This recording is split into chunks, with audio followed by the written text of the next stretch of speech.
Yeah. Welcome back in, everybody. Golf Talk Radio with Mike and Billy.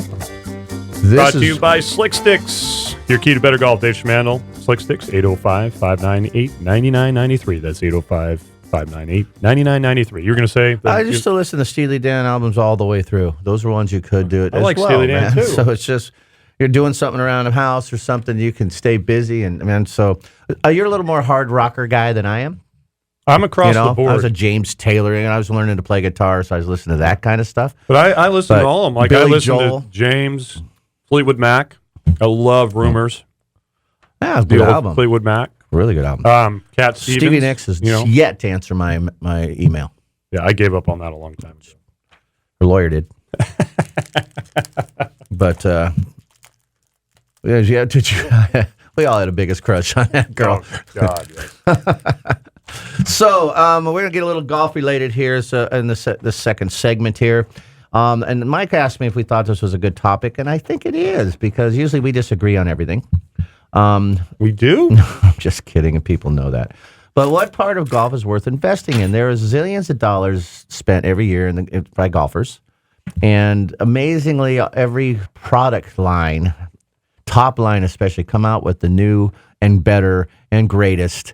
And they just pump this stuff on the advertisement to say this is going to be the secret, no pun intended. So the drivers are even I have a driver from 7 years ago that I don't know if it's any less quality than the ones that are coming out. And you hit it great today. So it's just, but they have to stay in business, obviously. So they're tweaking things a little bit, and so what is it? What do you invest in new clubs, new putters? Do you invest in the driver of the day, the driver of the day, like a soup of the day, man? That's almost what it's like. Do you invest in your skill set? Do you want to invest in instruction or coaching to help you develop better skill set, which in turn will give you more chances to hit drivers?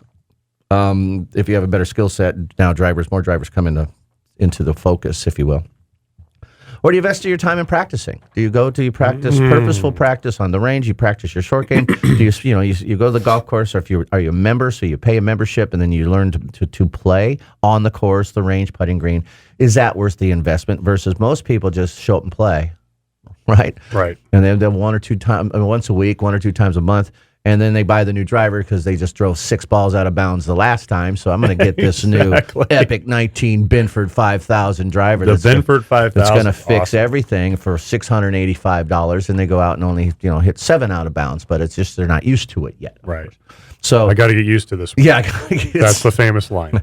So I have some things and notes down, Mike. I'd love to hear what you got. I personally believe there's one consistent thing that everybody should invest in. And in any trade that you're working with tools, any trade that tools are involved, the tools need to fit you and be a good quality. So no matter what your skill set is, you really need to have a quality set of tools. And so fitting, which is now so easily available with a lot of experts that know how to fit you, versus the old 3 and 9, the 8 and 3 sets that you used to just buy right off the rack. Yeah.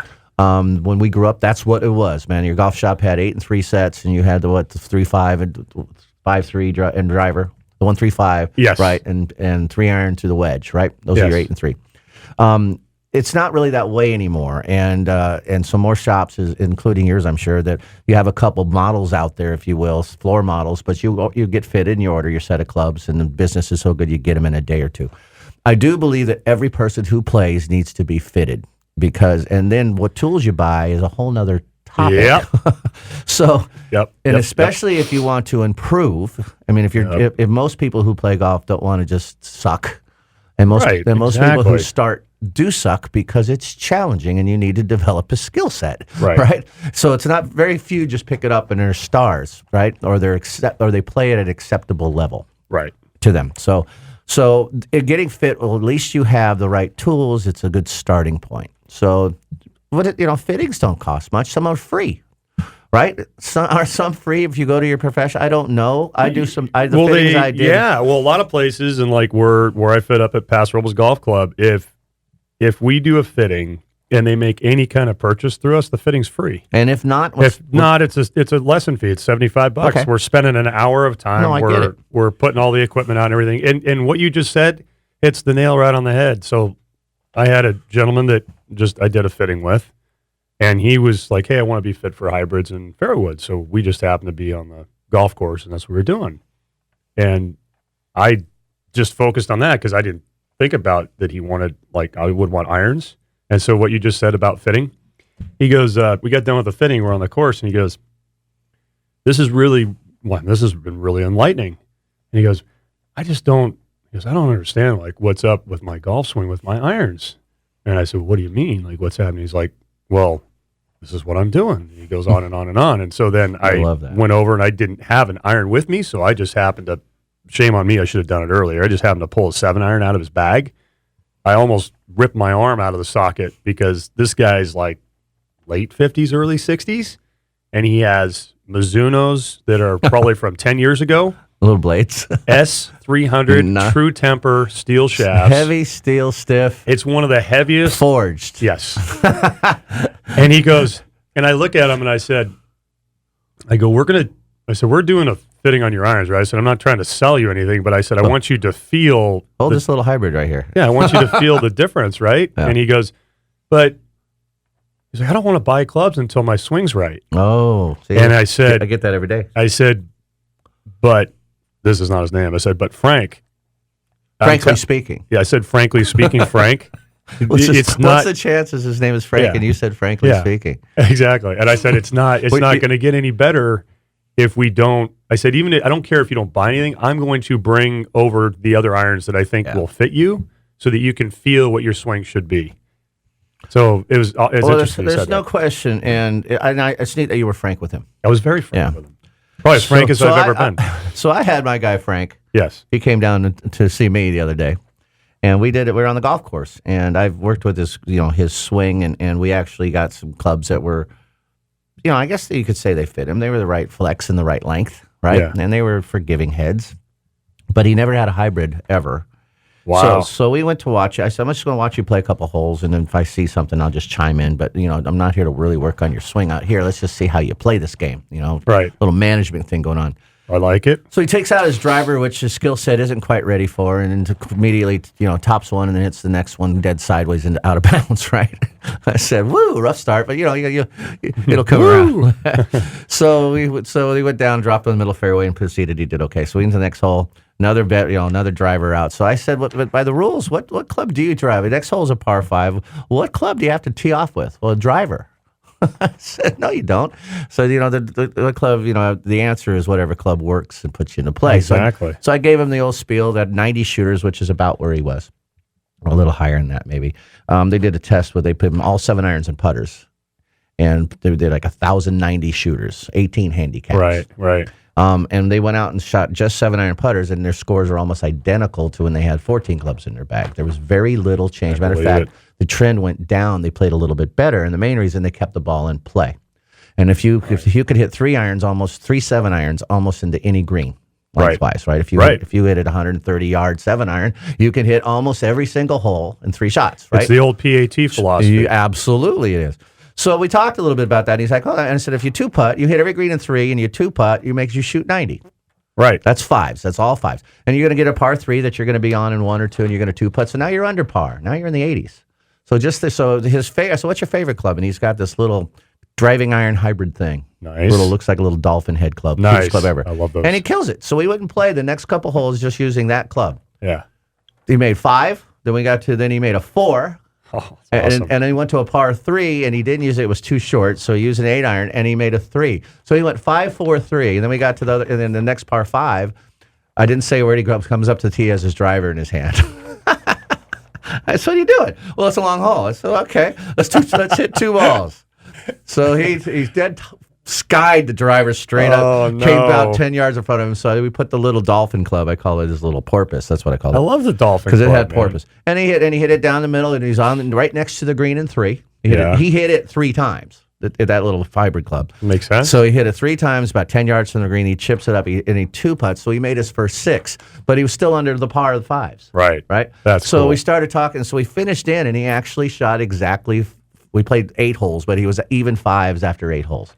And, not counting the two first tee shots. That is so cool. So what I meant by you need the proper tools, not only they should be fitted, it's what do you really need in your bag? Right. So the 3 and 8 system's really gone. Hybrid is the best thing that's happened to golf since the sand wedge or the composite head or metal head. Right. Those changed the game.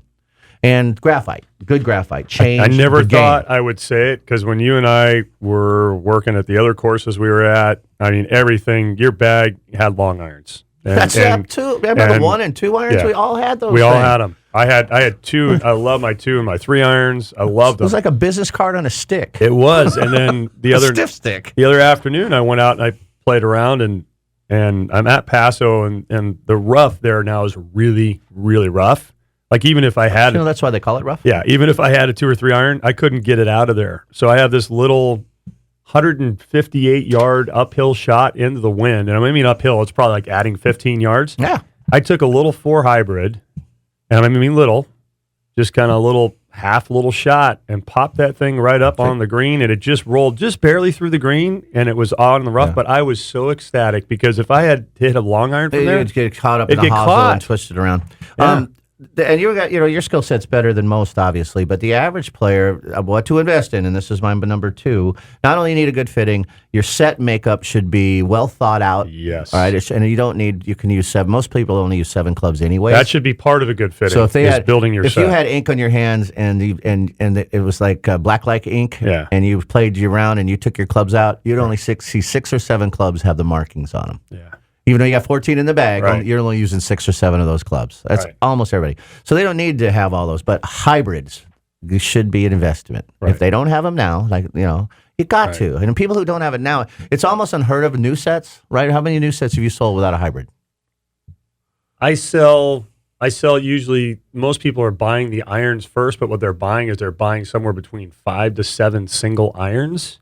And then they're determining what do they want, like how many hybrids do they want. Well, that's with your guidance, right? Yeah, you're guiding them through that. And there are so many spaces. There are some people that know what they want right away, where they go, well, I want to buy. TaylorMade's offering a set of 6 irons and 2 hybrids, this combo set, and I can buy that for X. That's what I want to buy. Like they'll come and say that's what I want. Yeah, cool. But usually it's in sections, and a lot of that has to do with budget, and a lot of that has to do with. Well, that's what we're talking. What is it worth investing in? And so, I didn't mention driver. I have yet to mention you should invest in a $600 driver. But that's the average player should not, in my opinion, until you got a skill set. So how do you build? If drivers come in very fast, they're they're very little lofted. They're the most unforgiving golf club. So if you have an error, the error is magnified. Obviously, right? People use drivers because the holes are long and they try to want to hit them as far as possible. Getting in play is more important than hitting it 250 yards out of play, obviously, just stating the obvious. But people invest in a great driver? If their skill set's great, you should get fitted for a good driver. There are some hotter faces out there that makes the ball go a little farther. But if you're not hitting it basically square on the path that you want the ball to travel, that's the wrong club to invest in. You got to do that first. Now, that's skill set, not club. I would say for most people, the number one thing you should do, and this is what they associate with this word, fitting. A lot of people think fitting means you have to buy, and that's not true. The number one thing you should do for golf investing in is a fitting, and you should. I get it. That's what I said. You should, and you should do that every year. You should get fit. Getting fit just means you're checking your specs. And I think you said right, because if you do buy something, there's no charge for it. But you go to the eye doctor and they get your prescription for your eyes. You don't have to buy glasses from these people. You can pay for the inspecting your eyes or whatever. And here's, if you need vision correction, here's your prescription, right? You can take it and go buy them somewhere else. Same thing what you could do with any good trained fitter. If they probably work with you, you can save the money on the fitting if you buy through that person. All the golf professionals are usually pretty competitive with each other price-wise, but you could be fitted and not buy a thing. Well, and we would hope as PGA professionals, and this is what I tell people, and I say to them, look, more PGA professionals trust us. Like, I'm fitting you. Put your trust in my hands, in me. I promise that I will set you up the way that is best for you, and we'll discuss it. And I'm not doing it in such a way that I'm trying to sell them every single club in the bag. it's hitting on all the things like what you said. I think the fitting has to include not only the fitting, but it has to include like what set makeup Sure. works for that particular person. And that's what I have. So I said fitting and set makeup. I did, although the driver is not in my list right now. Right. This is my second thing. What should be invested in is developing your own skill set. Now that's purposeful practice. Right. So you need to practice and have a purpose behind it. And it's because there's no teacher, including Mike, and who's one of the best teachers I know. We don't teach a thing. He doesn't teach anything. He can guide you to discovery. So good golf instructors guide, so you own it. The student owns it. Because we already own it. We know so it's like a lawyer asking the right questions to try to get the right answer back. Right. So we know the answer before we ask the question. So in my opinion, good coaches, we ask the right things to guide them to owning something. Right. So that's where a good structure. So that's your skill set. I'm working. You're going to start developing your skills. I don't know about my skill set. Right. So I think that, and then once you have the ideas, I know we need to take a break, and we'll come back and talk about purposeful practice. And it's not expensive. Matter of fact, it could be free. Yeah. Cool. We'll be right back. Golf Talk Radio with Mike and Billy. Stay with us.